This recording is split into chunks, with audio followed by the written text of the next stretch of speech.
Upside Down Real Estate, because that is my URL. And Phil in my office got calls about short sales. And people asked, are you really just scaring people?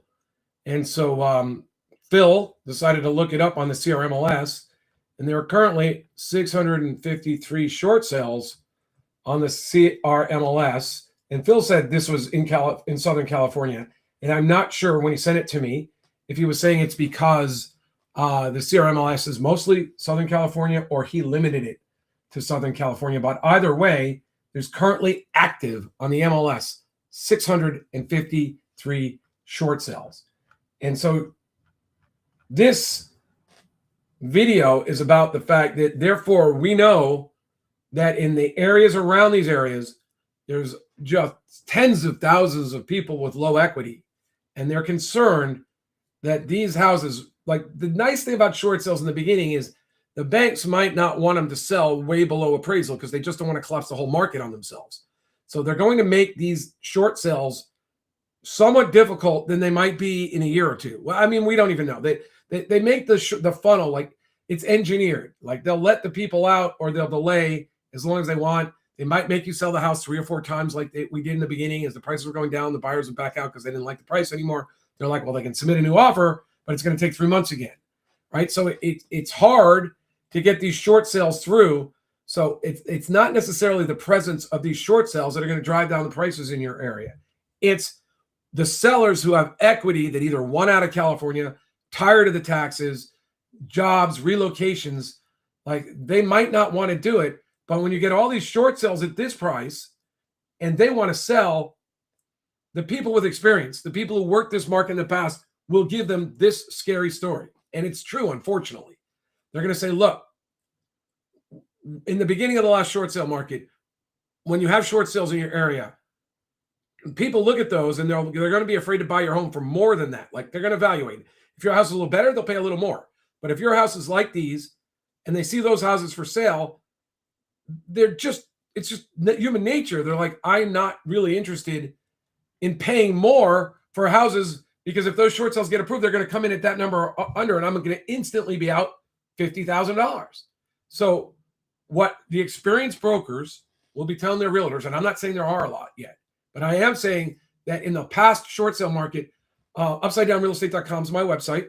It was, cited by Yahoo and all these other places. It had, crazy dominance in the short ranking, in the short sale ratings. And then the California Association of Realtors called me up because of my videos. You can see on the listing attorney channel, my videos from 2008, 9, 10, 11, 12, 13, all about these subjects.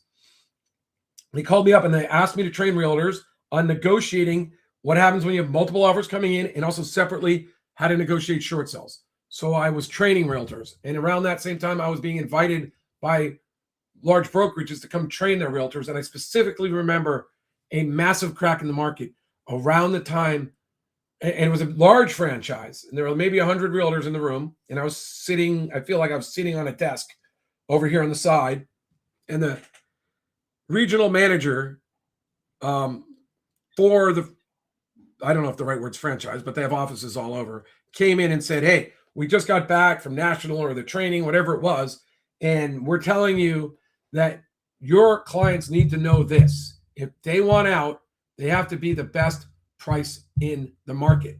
And he got this little graph. He's like, so here's where, let's say, fair market value is. And he's saying, this is where your client wants to sell. Well, in a market that's going up and it appreciates every month, it's not, it's nice to be priced well that first weekend or two, so you get the offers. But you can sit here overpriced and the market will come to you. Eventually, you'll have a well-priced home. Because all the people looking at houses say, oh, that's a good price. I don't care that it's been sitting on the market for a month or two. I'll buy it. And the market was clearing. This is just how Southern California is, right? You get 5 or 10 showings, the house is going to sell. He said, but then he explained it to all the realtors. What we knew that was selling a lot ourselves, but we didn't have to. If we're doing short sales, we had to make sure that the bank would accept the offers, and we wanted to be a little bit low the market so the buyers felt like they were getting a good deal, but we knew they still had to appraise. So it wasn't like we were appraising short sale people, just sell it really, really low. But the people who wanted to sell were being told, hey, you got equity. You want to preserve that, what you have left. You got to be the best price on the market right now. You got to be lower than those short sale prices. So the people who really wanted to sell, at first they resist, but some people eventually really want to sell and they come in lower. And then if 3 or 4 houses sit there and there's only 2 buyers, and it just keeps escalating down. So that's the first risk. I'm not saying it's going to happen. I'm just talking about the risks. And here's the second risk. Realtors who have been doing this for a while know that they've got this property. They put their offers into the bank, and there's, unless it's an investor, and in which case, if they're in foreclosure and it's an investor, you're going to need a lawyer on your team to have those investors make offers because there's new rules against it. And an investor would have to give a 2-year right of redemption to the buyer who wants to buy a house and have them buy it back 2 years later. So you're not going to get strong investor offers without a certified HEXA. I might have said the initials wrong, but the point is you want your seller to be advised by an attorney, so there's not a 2-year right of redemption if your seller agrees to it. Side note there, we'll have to do a training on that. But the point is that realtors are like, I'm sitting here with this listing 4 or 5, 3 months, let's say. I'm getting all these calls, and I'm saying, we have an offer in. This is where we are. We know it's overpriced, but when we get that approval letter coming back, that buyer's not going to buy. They're probably already bought another property, but then we're going to have to find a new buyer. And they're like, this is torture. So they're like, why don't we make that house really low priced on the internet, drop it 50 to 100 of where it should be, and just so we bring in all these offers and we have lots of buyers, and then when they come around, we can replace that. In the meantime, we can help these buyers buy other priced houses. So the torture of this cycle for you is that when the realtors get smart, they wise up. They're going to be dropping prices. Like, the bank might not agree, but the realtors are going to want to bring in more buyers. Like, it's a, how do I say this? It's very ethical for their own seller, their current seller, because they need offers to protect them when the approval and their buyer walks. Like, they don't want a short sell. They don't want a foreclosure, right? They're not well advised by an attorney. Everyone's afraid of the foreclosure if they haven't been well advised and they're not trying a deed. Like, they're really, this is a candidate for deed in lieu at this stage, right? But realtors can't negotiate deed in lieu. They can't get paid for it. So their only option is short sale. So they're going to use their scalpel, the toolbox. They're, as an attorney, I look in the tool. I talk to a seller about their goals, about their risks, what the risks are for foreclosure, for taxes, for credit. And I look at my tools and I say, we should sequence it this way. If you want, let's say you want to protect your credit. Let's say you want to avoid taxes. And we set up their tools. I can get paid for that. So like if you're on our team, if you're asking us for help, I'll probably get paid the most by far if you do a short sale. But I would tell you, hey, look, the way this is looking, you really should tender a deed in lieu, and I'll put that together for you. And at least I'll get paid. I'll get paid. Like, could be 5,000, could be 3,000, whatever we negotiate. I'll get paid. And so I'm happy to do all that work for you. Realtors can't get paid for doing legal work. So their only deal is to keep you locked and keep you on the short sale. And so they're saying, I will bring in more buyers. So to avoid a foreclosure, we can put an offer in front of the investor. I mean, it's an okay strategy for the seller. It's the best they can do. It's not the best we could do, but it's the best they can do. So that's why the market gets destroyed. I know people are blaming realtors for lowering prices, but they were doing the right thing, some of them, for their seller, because you need buyers. You need to be able to put offers in front of the lender after that. They've waited 3 or 4 months and that buyer's already walked. And so like really good ones will be talking to all the realtors, the buyers' realtors. Those guys can be lying because they want to keep the deal around their buyers. So they're like, oh yeah, they're still interested. And then they get smart and they're like, I need my own buyers. And how do I get my own buyers? By making this property enticing. I mean, I'm sorry, but that's the realtor way. Are there better ways? Absolutely. We're going to discuss that in this free video series that's available at upsidedownrealestate.com. It's also, if I'm looking to try to learn the YouTube way, pin the comment and show you. But I have 2 main websites. I got listingattorney.com that's got hundreds of videos on it and some of the upside down short sale videos from years and years ago.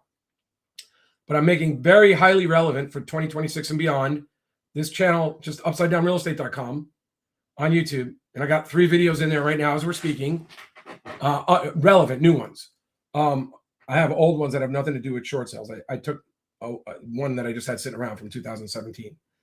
And I've broken it out. The short sales, the fight foreclosures, the whole video series is going to be there. So you can go to my website and watch the videos. And I have tons of information, posts from 2007 on there at upsidedownrealestate.com. And I also, right now anyway, in the past, we charged just for the recourse, non-recourse analysis and talk to you about what we think your best strategy is. But if you fill out our form, so I have enough information to either ask you more questions or give you advice. If you fill out that form, I will give you a 20-minute, it could be 15-minute, a free consult about what I think your options are. Because as I was saying, there's going to be people where short sale is not the right move. I mean, you could be a low equity seller that if you could get the house sold for just 5,000 or 10,000 real estate commissions, you won't have to go short. We absolutely do that. Phil and I do not want to see you go a short sale and damage your credit if we can help you sell your home for about $5,000. So that's one thing. It's our low equity sale program. Secondly, let's say we know or we suspect, but you want to give it 2 or 3 months before you were to avail yourself of a short sale, we would do a deed in lieu. Not some lenders don't do deed in lieu, but some do while you're still current. And I just don't know any reason why, if you have a job and you don't really want to show the bank all your assets and you might not have a hardship, you wouldn't want us to leverage the law and frame your deed in lieu as the only smart thing that their investor could accept right now.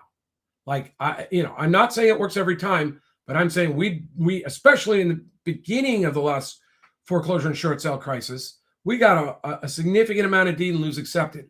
In the round before that, when I was working in a law firm, this is where I learned this in the early 90s, deed in lieus were getting accepted just as easily as short sales.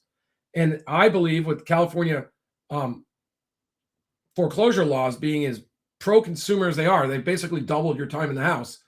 I can frame your deed in lieu as something that, if the negotiator is rejecting it, I'm going to find out who the investor is. I'll send it right to the investor and I'll tell them that. I said, I think you're violating your fiduciary duty here, and I don't know why.